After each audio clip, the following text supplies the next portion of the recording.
네, 안녕하세요. 이제 3강 시작하겠습니다. 쌤이 지난 시간 이제 2강을 원래 3강 내용이 2강에도 같이 포함이 되게 좀 더 압축으로 진행을 하려고 그랬었는데, 예, 예산 초과했어요. 지금 이제 조금, 프로그램을 활용을 해서 영상을 뭔가 좀 더 만드는 게 되면은 좀 더 정착이 될 것 같은데요. 지금 같은 경우는 이제 시행착오라고 좀 생각을 해주시고, 예, 도와주세요, 좀. 예, 뭐 그럴 수도 있죠, 뭐. 네. 자, 지난 시간에 이제 간단하게 패널들에 관해서 설명을 했어요. 프로젝트 패널, 이제 컴포지션 패널, 이펙트 프리셋, 캐릭터, 타임라인 등등등. 자, 이제 작업대는 완료가 되었으면요. 안에 이제 작업대가 아니라 도화지. 즉, 이제 우리가 이제 정말 그림을 그릴 곳이 필요를 해요. 그게 바로 애프터 이펙트에서는, 에펙에서는 컴포지션이라고 합니다. 네, 컴포지션 만드는 방법은 이제 크게 세 가지가 있는데요. 먼저 오늘 뭐 배웠죠? 설명을 다시 해야죠. 이번 시간 같은 경우는요, 컴포지션과 레이어 자체의 개념 이해가 좀 필요합니다. 이게 처음이라 좀 내용이 많고 설명도 많고 활동할 수 있는 적고 우리가 배우고 싶은 거나 할 것들은 뭔가 화려하게 막 움직이는 건데 그러기 위해서 먼저 용어의 통일성이 필요하고 안에 있는 내용들에 관해서 여러분들이 기본적인 이해도가 있어야 돼요. 그렇기 때문에 조금 힘들어도 잘 따라와 주시길 바라겠습니다. 네, 컴포지션과 레이어 그 두 개의 이해 다시 한번 시작하겠습니다. 네, 컴포지션이라고 하는 거는 흔히 얘기하면은 지금 우리가 아까 설명했던 패널들 같은 경우, 지난 시간에 설명했던 패널 같은 경우를 작업대라든가 가구들을 배치한다고 생각을 하면 되고요. 작업대의 위치, 뭐 필통의 위치, 그리고 지금 있는 이제 컴포지션 같은 경우는 그 위에 있는 도화지라고 보시면 돼요. 정말 그림 그리기 직전에 쓰는 거. 그래서 작업대가 아니라 이제 도화지를 만들어야 되는데 여기 보면 뉴 컴포지션이라고 있어요. 요거 클릭해가지고 이런 창이 떠서 컴포지션 세팅 창이 떠가지고 만드시면 됩니다. 자, 첫 번째 방법이고요. 두 번째 같은 경우는 정석대로 화면의 메뉴, 풀다운 메뉴 들어가서 컴포지션 클릭한 다음에 뉴 컴포지션으로 들어가셔도 되고 아니면은 단축키를 가장 많이 쓸 건데 단축키는 컨트롤 N 키를 누르면은 이런 식으로 뜹니다. 자, 여기서 중요한 게 있어요. 매우 중요한 한 가지 팁. 이름 설정을 할 때 반드시 숫자나 영어를 쓰는 게 좋다. 네. 숫자나 영어를 사용하시는 게 좋다. 그리고 네이밍 같은 경우 할 때 사람마다 조금씩 다른데요. 뭐 날짜라는 경우도 있고 뭐 학번을 하는 경우도 있고 이니셜 같은 것도 있어서 뭐 202.8.2 그리고 뭐 영화 MOVIE 이런 식으로 하는 경우도 있고 가능하면 컴포지션 같은 경우는요 여러분이 알기 쉬운 숫자나 영어로 하시는 게 가장 좋습니다. 왜냐하면 충돌 때문에 그래요. 화면이 이제 경로상 충돌이나 한글에 가지고 오류가 나오는 경우가 예전에 CC 버전이 아니라 CS 버전 때 종종 있었는데 그게 확실히 고쳐졌다고는 잘 모르겠어요, 선생님도. 그래서 이왕이면 영어로 하는 편이 좋다. 그리고 뒤에 숫자를 붙여서 뭐 파이널 1, 뭐 파이널 2, 파이널 3, 파이널 4, 파이널 5 이런 식으로 해도 좋고 쌤 같은 경우는 지금 그냥 테스트로만 해놓을게요. 테스트 이름 설정하는 거 테스트 이렇게 하고 뭐 여기 여러 가지 것들이 있는데 지금은 아직까지 그렇게 쓸 필요가 없어요. 나중에 분명히 근데 사용할 일이 생깁니다. 자, 프리셋 설정해둔 걸 그대로 쓰는 건데 처음에 잡혀있는 거 그대로 써도 상관이 없어요. 뭐 커스텀을 하셔도 되고 처음에 잡혀있던 HTTP 1080에 29.97 요거는 크게 건들 필요는 없고 아니면 여러분이 커스텀을 해서 이런 식으로 저장을 해둘 수도 있습니다. 커스텀 프리셋을 통해서 보통 1910, 1080으로 많이 제작을 하는데요. 이제 720으로도 뭐 화질 차이가 그렇게 많이 없다면은 딴 것도 가능합니다. 그리고 내가 이제 틱톡에 쓴 영상을 주로 쓰고 싶다 하시면은 요거를 반드시 해제하셔야 됩니다. 세로 화면의 영상을 처음부터 뽑아낼 거다. 그럼 이게 해제가 해야지 비율이 깨져요. 뭐 세로 화면이나 아니면 1대1 화면이라던가 작업을 할 때. 그 다음에는 픽셀 사이즈인데요. 스퀘어 픽셀 거의 80% 이상 고정입니다. 픽셀의 모양이에요. 우리가 픽셀이 네모난 게 있는데 이게 정사각형이냐 아니면 직사각형이냐, 이게 세로로 있는 거냐 아니면 모양이 아주 그냥 집어떼놓은 거냐 따라서 화면의 비율이 달라지는데요. 그냥 스퀘어 픽셀로 하시는 게 좋습니다. 여러분이 최종 출력본, 뭐 영화의 마스터본이라는 경우 조금 달라질 수는 있습니다. 그 다음에 화면의 비율, 보통 29.97을 많이 사용하고 이거 같은 경우는 드랍 프레임으로 사용해 주시는 것이 좋습니다. 29.97이면 1초당 0.03 프레임 정도가 프레임이 남는데 이것들을 버린다는 뜻이에요. 자동적으로. 자, 그 다음에 해상도. 이거 같은 경우는 이제 최종 해상도가 아니라 작업할 때 보이는 해상도예요. 여러분이 컴퓨터가 많이 나쁘다 하시면은 이걸 좀 변경을 하셔야 되는데 이거는 안에서도 변경이 굉장히 쉽기 때문에 보통 풀로 두시는 게 화질이 가장 좋습니다. 네, 근데 화질이 좀 많이 나쁘다 하시면은 하프 정도로 하시는 걸 추천합니다. 이게 보면은 이제 쿼드라나 서드 정도로 하면은 화질이 매우 나빠져요. 자, 그 다음에 스타트 타임 코드. 처음 시작을 어디서부터 할 거냐, 그리고 듀레이션, 기간 몇 초 동안 할 거냐. 자, 이거에 관한 거는 쌤이 자세하게 설명을 나중에 다시 이번 시간에 다시 한번 할 거예요. 여기 보면은 맨 왼쪽에 있는 게 시간, 두 번째 있는 게 분, 세 번째 있는 게 초, 네 번째 있는 게 프레임입니다. 아까 우리가 29.97이라고 했었죠? 이게 약 30으로 계산을 했었을 때 맨 끝에 30이 되면은 1초가 되고 60초가 되면은 1분이 되고 60분이 되면은 1시간이 돼요. 그래서 프리미어랑 에펙의 가장 큰 차이점 중 하나가 요겁니다. 처음부터 얼마나 할 건지를 미리 정해놔야 돼요. 내가 예를 들면 이제 10초짜리 영상을 만들려고 한다. 그럼 정확히 10초 하는 것보다 한 15초나 20초까지를 만들어 놓고 그 안에서 작업을 하죠. 그런데 사실 질문이 올 수 있어요. 선생님, 전 그냥 편하게 1시간짜리로 만들면 되지, 1시간짜리로 만들래요. 못해요. 귀찮게 와가지고 이제 30초나 딱 맞춰서 하나요? 조금 크게 하나요? 아예 넉넉하게 크게 하면 되지 않을까요? 라고 말하시는 친구가 있는데요. 에펙 같은 경우는 사양을 굉장히 많이 삽니다. 컴퓨터 사양이 굉장히 중요해요.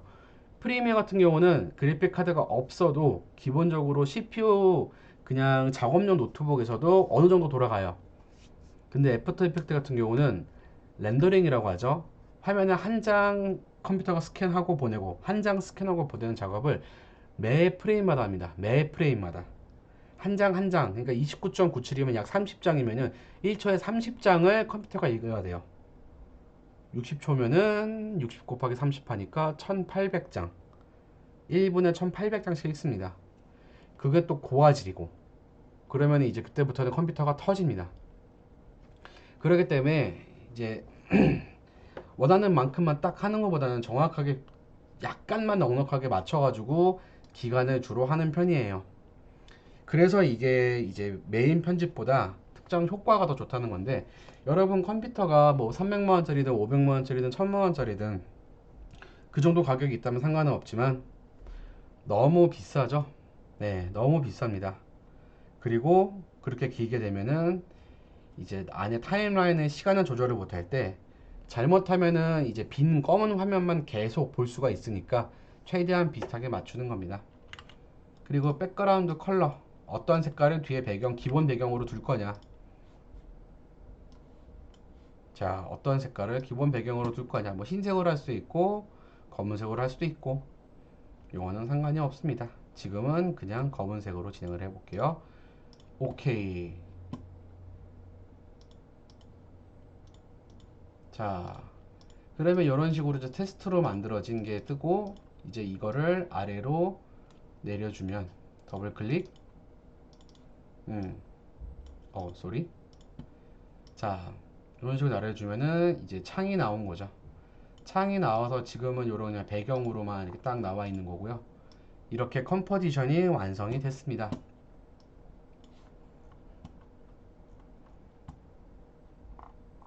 자, 혹시나 내가 이 컴포지션을 만들었는데 너무 짧게 한 것 같아. 수정을 하려고 하면은 단축키 컨트롤 K를 누르시면요. 아까 했던 세팅을 다시 불러올 수 있어요. 이름을 바꿀 수도 있고, 기간을 수정할 수도 있고, 뒤에 배경색을 바꿀 수도 있고. 자, 그러면 하나만 더 만들어 볼게요. 테스트로. 단축키가 기억이 잘 안 날 수도 있죠. 자, 컨트롤 N. 자, 이번에는 테스트 2. 배경은 바꿔봐서 흰색으로, 시간은 지금 보면은 똑같이 그냥 50초로 할게요. 50초로 해서 오케이. 자, 그럼 테스트 2, 테스트 1, 테스트 2. 이런 식으로 그러면은 밑에 타임라인 쪽에 이런 항목들이 쭉 생겨요. 첫 번째 컴포지션, 두 번째 컴포지션들이 생기는데, 내가 만약에 내 실수로 요걸 X를 눌러서 껐다. 근데 2가 사라지는 게 아니라 다시 요걸 클릭하면은 이런 식으로 불러와질 수가 있다. 그래서 지워져도 걱정하지 마라. 아예 내가 지워버리고 싶다 하시면은 툴을 클릭하고 딜리트 키 누르시면은 깔끔하게 지워집니다. 자, 그 다음에 중요한 게 이제 타임 코드예요. 여러분 이제 수업이 조금 지루해질 수도 있을 것 같은데, 쌤 잠깐만 물 한 잔만 마시고도 진행을 할게요.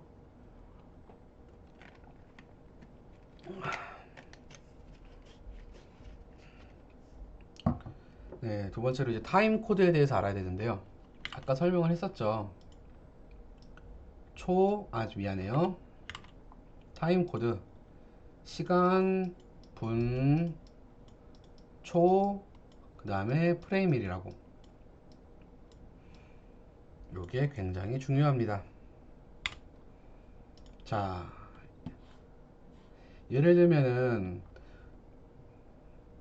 프레임을 쳤었을 때 땡땡땡땡땡 와가지고 이제 30이라고 되어 있으면요. 이거는 이따가 같이 해보면서 다시 또 알아볼게요. 자, 타임 코드는 이따 레이어 설명하면서 같이 알아보고, 자, 두 번째 같은 경우는 레이어의 특징입니다. 쌤이 준 예제 파일들이 아마 있을 거예요. 쌤이 준 예제 파일들 같은 경우 이제 푸드라는 예제 파일을 보시면요, PSD 파일이 있을 겁니다. 파일을 이제 불러오른 거는 크게 두 개가 있는데, 첫 번째가 이제 파일에서 임포트 그리고 파일로 들어와 가지고 이제 위치를 찾아서 넣는 방법이 있고요. 두 번째 같은 경우는 이제 단축키 컨트롤 I를 눌러서 파일을 임포트하는 경우가 있고, 세 번째 같은 경우는 이제 여기 아까 빈 공간 있죠? 녹화되고 있는 거 맞지? 빈 공간을 더블 클릭 하셔서 불러올 수가 있고요. 그 다음에 이제 마지막 같은 경우는요, 그냥 이런 식으로 되어 있는 것에서 요거를 그대로 불러오는 경우가 있습니다. 그냥 드래그.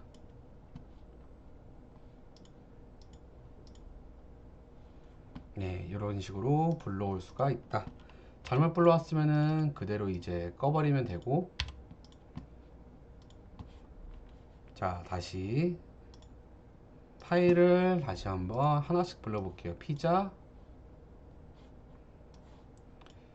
여기 보시면 지금 피자 파일 어떻게 불러올 거냐라고 되어 있는데, 이 부분은 나중에 레이어 좀 더 나중에 설명을 할 때 다시 추가적으로 하도록 하겠습니다. 지금은 레이어의 개념 정도만 설명을 할게요. 포토샵 파일이나 다른 프리미어 파일들 그리고 일러스트 파일들을 불러와서 작업하는 부분은 쌤이 이제 강의가 진행되면서 다시 정리를 하도록 하겠습니다. 자,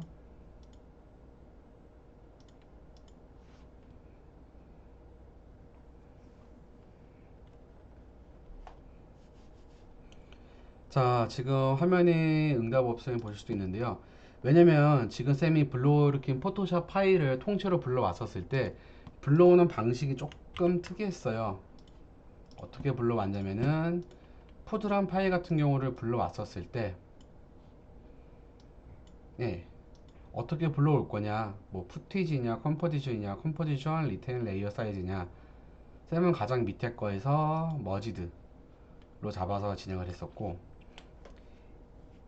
이렇게 불러왔을 때 할 수 있는 거는 파일들이 굉장히 많아요. 방금 가진 거 포토샵 파일이요.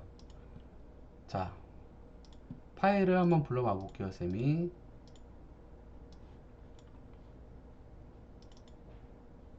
자, 첫 번째 테스트로 파일을 불러왔을 때 그냥 이미지 사진 하나 불러온 겁니다. 근데 요거를 더블 클릭하고 들어가면은 이제 여러 가지 푸드나 뭐 텍스트나 여러 항목들 나눠져 있는 거 볼 수 있죠.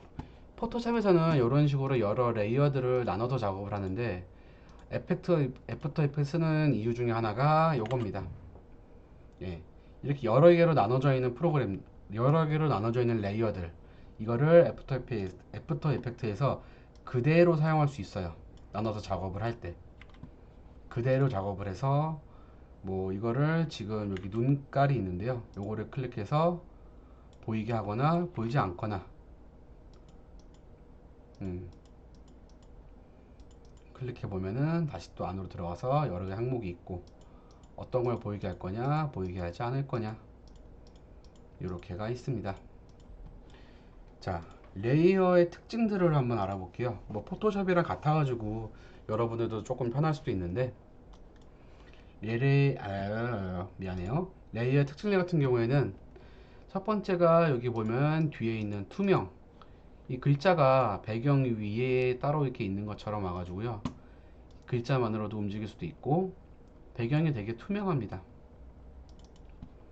예, 배경이 투명하다. 이거는 뒤에 있는 검은색 배경으로 설정을 해 놓은 거고 투명한 배경을 인식할 수가 있다. 이게 첫 번째. 그리고 두 번째 같은 경우가 있으면은 지금 보면은 여기 메뉴란 글자 보이죠? 메뉴란 글자가 보이는데 이게 지금 투데이란 글자보다 위에 있어요. 투데이란 글자보다 메뉴가 위에 있기 때문에 이런 식으로 겹쳐도 메뉴가 가장 먼저 우선권으로 보여집니다. 위에 있는 게 먼저 보여요. 위에 있는 게. 자, 그리고 세 번째. 여기 보시면은 이게 이런 막대기들이 많이 생겼는데요. 이런 막대기들을 줄여보면은 자, 처음에는 글자가 안 나오다가 딱 위에 있는 핫 앤 스페셜이란 글자가 보이죠. 레이어의 요거 막대기 길이에 따라 레이어의 생명력이 많이 나뉜다. 안 보였다, 보였다. 안 보였다, 보였다. 이런 식으로 된다. 이게 레이어의 특징입니다. 쌤이 그리고 이런 것들을 많이 만지거나 수정할 때마다 여기는 초록색들이 움직이는 게 보일 거예요. 네, 여기 보이시는 초록색 바 같은 경우는 이게 작업하는 매 순간순간 인코딩을 하고 있다는 거예요. 컴퓨터가 지금 한 매 순간순간 작업을 하고 있고, 그리고 여러분들은 잘 안 들릴 수도 있는데 지금 컴퓨터가 굉장히 열심히 일하고 있어요. 왜냐? 보이실지 모르겠지만은 이 방금 포토샵 파일 같은 경우는 이 밑에 있는 쭉 모든 파일들을 다 이만큼이 한 2배 정도 더 있다고 생각하시면 돼요. 이런 파일들이 전부 다 합성이 되어 있기 때문에 이 파일들을 다 인코딩 한다, 전부. 그래서 이렇게 뭐 하나하나로 보이게 하고 음, 이게 하나하나 쌓여가지고 보이기 때문에 우리가 보이는 건 요거 하나지만 이 모든 것들이 다 움직임을 줄 수 있고 이것들이 쌓여 있다. 그래서 용량이 무지막지하게 많이 나간다 정도로 알아주시면 좋을 것 같습니다. 자, 쌤이 설명을 하나 빠진 게 있었는데 파일을 가져오는 방법에서는 좀 몇 개가 있어요. 여기 위에 있는 프로젝트 파일을 아래로 갖고 오는 거. 쌤은 그냥 설명도 안 하고 그냥 이걸 그냥 통째로 내려버렸는데요. 뭐 이제 하나를 클릭한 다음에 이제 내리는 거 그냥 이런 식으로 마우스로 잡아서 내릴 수도 있고요. 두 번째 같은 경우는 단축키가 컨트롤 I입니다. 컨트롤 바로 컨트롤 I가 아니라 미안해요. 컨트롤 슬래시를 누르면은 바로 이런 식으로 아래로 내려갑니다. 근데 대부분 아마 여러분도 익숙해지면은 그냥 쭉 내리는 거를 많이 쓸 겁니다. 자, 네. 수업이 한 15분 내지 20분 내외 정도로 해보려고 했는데 설명을 점점점 하다 보니까 점점 길어지는 것 같아요. 네, 여러분 미안하고. 아유, 그래도 여기서 멈춰버리면은 수업이 너무 길어지고 늘어져서 여러분은 잠깐 뭐 마우스 멈추고 이제 정지할 때 쉬어도 되고 쌤은 그대로 진행을 해볼게요. 자, 이제 이 타임라인 부분들을 설명을 할 건데 지금 이 타임라인 부분들, 이 레이어에 대한 설명들 거기 보면 쌤이 지금 마우스로 움직이고 있는 게 보여요. 이 파란색 선, 이 부분이 위에 보이는 겁니다. 이 부분이 위에 보이는 거고 지금처럼 이렇게 했을 경우 안 보였다, 보였다, 안 보였다, 보였다. 이것을 인디케이터라고 합니다. 그래서 보여지는 부분을 컨트롤 할 때 여기 보면 0초부터 50초까지가 보일 거예요. 딱 이 항. 이거보다 더 길어진다 싶으면은 단축키 키보드 보면 플러스 버튼과 마이너스 버튼이 있어요. 이걸 누르게 되면은 인디케이터를 기준으로 커지고 좁아지고 점점 들어가고 뒤로 빠지고가 가능합니다. 끝까지 플러스 하게 되면은 이거 같은 경우는 F라고 적혀 있을 겁니다. F 프레임의 약자입니다. 한 프레임 혹은 두 프레임 정말 작게 단위로 쪼개서 그리고 여기 파란색을 보시면은 이런 식으로 표시가 되어 있는 게 있는데 자 예를 들면 여기 처음부터 여기 보여지는 부분 있죠. 보여지는 부분을 위해서 간단하게 압축을 한 거예요. 네, 별거 아니죠. 자, 마이너스 눌러서 다시 하고 확대란 축소의 기준은 여기 보여지는 이 파란색 인디케이터를 기준으로 합니다. 자, 근데 이제 인디케이터 따로 하고 선생님 여기 보면은 마우스가 여기 보일 거예요. 여러분 수업할 때 이제 클릭할 수 있게 다다다다다 보일 텐데 자, 내가 이 부분만 늘려보고 싶어요. 그 인디케이터를 가져간 다음에 플러스를 누를 수도 있지만 단순히 이제 마우스만 가져가서 단축키 Alt를 누른 채로 마우스 휠을 이런 식으로 늘릴 수도 있습니다. 마우스 휠을 사용해서 들어갔다가 나왔다가 타임라인에서 이 부분을 확대하고 축소하고 보는 부분들이요. 자, 그 다음에 키보드에 보시면 페이지 업이라는 부분이 있어요. 보면 미세하게 움직이죠. 이거는 이제 한 프레임씩 움직이는 겁니다. 한 프레임씩 미세한 조정을 할 때 사용하는 거고 그 다음에 컨트롤을 누른 채로 이제 키보드 방향키를 눌러도 미세하게 조정이 가능합니다. 근데 너무 이 한 프레임씩이 아니라 조금 더 많이 하고 싶다 하시면은 컨트롤 쉬프트를 누른 채로 좌우로 움직이면은 5프레임씩 움직이고 마찬가지로 쉬프트 누르고 페이지 업앤다운 누르면은 5프레임씩 움직입니다. 사실 거진 쓸 일이 많이 없을 거예요. 자, 근데 알긴 알아야 되니까 그 다음으로는 단축키 홈키를 누르면은 맨 앞으로 이동을 하고 인디케이터가 단축키 엔드로 누르면은 맨 뒤로 이동을 합니다. 자, 이렇게 와서 이제 간단하게 알아봤는데 쌤이 이런 부분을 설명한 이유 중에 하나는 지금 이것 때문에 그래요. 이것까지만 하고 잠깐 쉬도록 하겠습니다. 잠깐이 아니구나. 네. 자, 단축키 Alt Shift J를 누르면요, 요런 게 뜰 겁니다. Go to time. 몇 분대의 시간으로 갈 거냐. 여기서 이제 이 부분을 입력을 해서 얼마만큼 이동을 할 거냐 선택하는 건데, 컨트롤 Alt Shift J를 눌러서 이런 식으로 할 수도 있고, 아니면은 여기 옆에 있는 이 부분을 클릭해서 따로 위치를, 인디케이터의 위치를 옮길 수가 있습니다. 그래서 지금 인디케이터 가장 끝에 가 있는데요, 그래서 0000,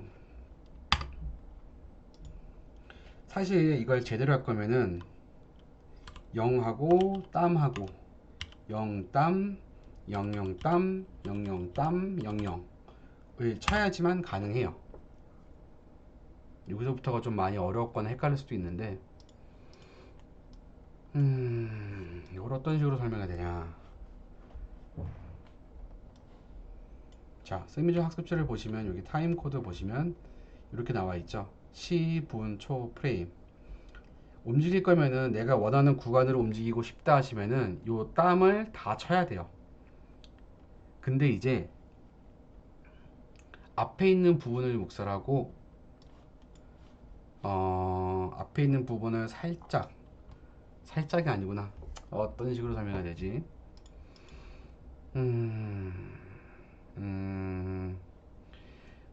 이렇게 한번 해볼게요. 이제 예시를 많이 들어봐서 여러분한테 이해를 한번 시켜보도록 하겠습니다. 네. 예를 들면 내가 15프레임으로 가고 싶다 하시면은, 원래대로 할 거면은 이제 0하고 땀하고 00땀 00땀 15를 쳐야지 15프레임 있는 위치로 가게 돼요.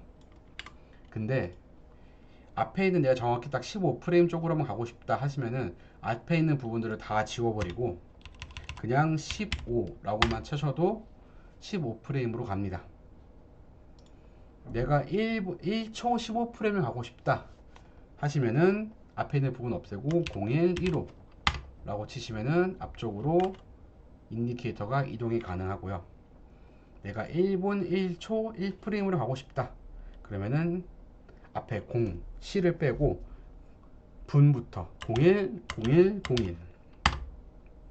이거는 0, 우리는 지금 50초밖에 안 만들었기 때문에 내가 49초 15프레임 가고 싶다.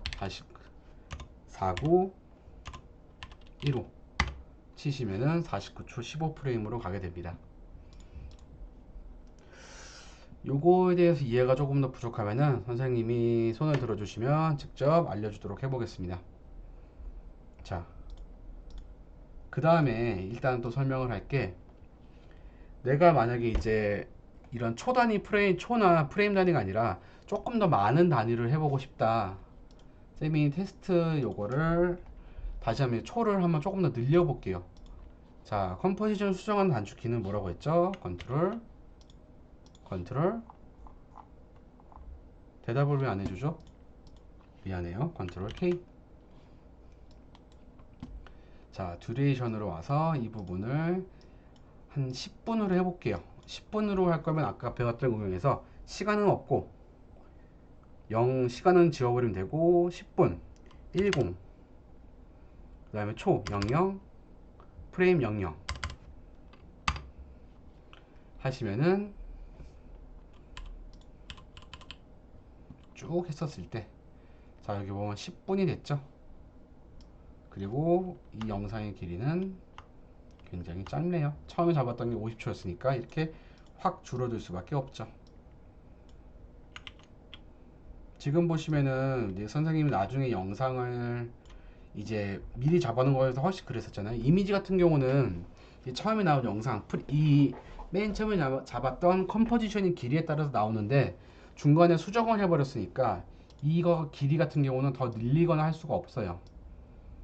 프리미어 같은 경우는 이미지 그냥 말 바뀌었다 잡아놓고 쭉 늘리면 되는데, 에펙 같은 경우는 그럴 수가 없다. 그래서 귀찮은 부분들이 많이 생긴다. 쌤이 지금 요거 움직일 때마다 요 초록색 바 움직이는 거 보이죠? 하나씩 할 때마다 인코딩을 하고 있다. 그래서 여러분들이 만약에 이제 컴퓨터가 좋지 않으면은 굉장히 힘들 것이다. 방금은 뭐 자랑하는 것 같이 느꼈는데 그런 건 아니고요. 자, 이제 쌤 같은 경우는 10분으로 늘렸어요. 자, 10분으로 늘렸는데 내가 만약에 프레임이 아니라 단위를 좀 크게 움직이고 싶다, 5분 30초다로 옮기고 싶다 하시면은 여기 보시면은 원래대로 5분 30초 할 거면은 05 05 30 00 이 쳐야 돼요. 5분 30초 그리고 프레임까지. 근데 요거 마지막에 이제 끝에 있는 00을 안 치려고 하면요, 05 뒤에 보면 점이 붙어요. 이 점은 밑에 있는 프레임 단위를 빼버리고 초 단위를 표현하는 거죠. 05.30 점 하시면 똑같이 5분 30초로 옵니다. 이해가 됐으려나? 난 그게 가장 의문인데. 네, 05.30을 한번 쳐볼게요. 뒤에 이 점은 안 붙이고.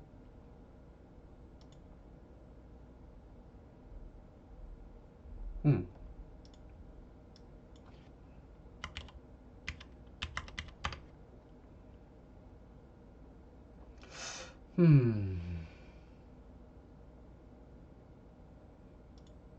이해가 안 됐을 것 같아요. 걱정이 좀 됩니다. 네. 쌤이 학습지에다가 문제를 한번 넣어봤으니까, 그거 한 번 더 만약에 풀어봐 보시고, 쌤이 이거 프레임이냐 타임라인 타임 코드 관련해 가지고는요, 앞으로 수업하면서 내용을 조금 더 추가시켜 보도록 할게요. 지금 당장은 선생님이 지금 여러분들이 납득할 정도로 이해가 시켜주기가 쉽진 않은 것 같아서, 네, 좀 더 추가시켜 보도록 하겠습니다. 네. 그리고 좀 영상 마지막으로 이제 한 30초 안으로 끝날 텐데요. 영상을 재생시키는 버튼 같은 경우는 간단하게 스페이스바입니다.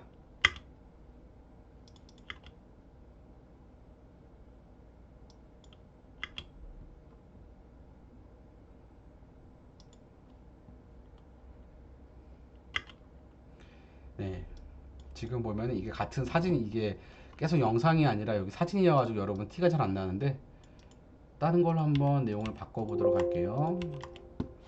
쌤이 이제 파일 안에 있는 3강에 있는 컨트롤 테스트를 갖고 와서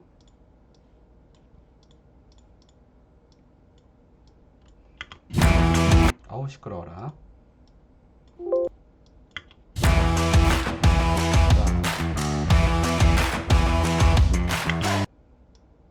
보시면 지금 이제 10분으로 잡아놨으니까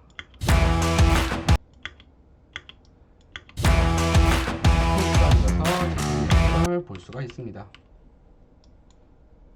이 같은 경우는 하나만 굉장히 원활하게 효과는 코가 들어가 있는 영상을 보는 거고,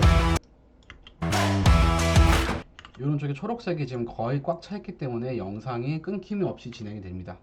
하지만 영상 같은 게 너무 많이 쌓이게 되다 보면 끊길 수가 있는데요, 그때를 대비해서 그냥 재생하는 건 스페이스바, 그리고 만약에 성능이 조금 부족할 때 띄엄띄엄이라도 영상을 볼 수 있게 해주는 거는 단축키 Shift 숫자 0인데, Shift 숫자 0을 이제 키보드 좌판 위에 있는 게 쓰는 게 아니라 P나 O 위에 있는 게 쓰는 게 아니라 마우스 옆에 있는 키보드 방향키 옆에 있는 페이지 업앤다운 따로 와가지고 키보드가 숫자 키만 따라 나와 있는 부분 있잖아요. 거기서 숫자 0을 눌러줘야 돼요. 그러면은 조금 끊기지만 됩니다. 이거 같은 경우는 여러분들이 이제 조금 더 고용량 그리고 또 많은 이제 레이어들이 있을 경우는 아마 이거를 사용해야지만 영상이 될 수가 있습니다. 조금 정신없이 수업을 진행을 했었는데 마무리를 하자면은, 여러분들이 이제 에펙을 처음 배우는 친구들 같은 경우는요, 쌤이 그런 경우를 굉장히 많이 봐서 에펙 만능 중이가 생겨요. 에펙에서 이제 작업도 되고 편집도 되고 오디오 조절도 약간 되다 보니까 프리미어를 굳이 쓸 필요가 없다라고 많이 느끼는데, 에펙을 조금 더 들어가다 보면은 이런 레이어들이 많이 생길 경우 에러나 그런 것들이 위험이 훨씬 더 많아요. 컴퓨터가 이거 열심히 계산하다가 중간에 컴퓨터 온도가 오르거나 이제 영상 수가 너무 많다 보면 중간에 셧다운이 되어버린단 말입니다. 근데 이제 이 작업 같은 경우는 경로나 이런 것들도 다 신경을 많이 써야 돼서 매번 자동 저장을 하거나 중간중간 저장을 하더라도 파일이 순간적으로 날아가 버릴 경우 답이 없어요. 중간에 작업했던 것들 그 5분 동안 작업했던 게 그 전에 작업했던 것보다 더 많을 수도 있거든요. 작업이 날아갈 수 있다는 거, 그리고 이제 너무나 많은 용량을 차지한다는 거. 프림에서는 정말 간단하게 파일만 옮길 뿐인데 이건 단순히 파일을 옮기는 것만 해도 얘가 멈출 수도 있다. 프로그램이 확실히 무겁다. 이렇게 선생님의 에러도 좀 많이 난다고 하고 효과나 이런 부분들도 쓰는 거에 있어서 프리미어도 가능하다고 하는데 왜 에펙을 쓰냐? 그 결과물이 그 무엇보다 찬란하기 때문입니다. 아, 수업 잘 될지 잘 들었는지 모르겠네요. 원래는 현장에서 설명을 하고 학생들 보면서 수업을 하면 애들도 반응도 봐가면서 무엇을 해야 될지 그 반에 맞춰서 수업이 가능했기 때문에 그 방법을 선호를 했었는데 영상을 좋아하는 친구들도 많아지고 영상을 이제 아예 접으려고 하는 친구들도 많아지고 그러다 보니까 선생님이 영상을 가르치는 수준을 어디에 맞춰야 될지 항상 고민이었어요.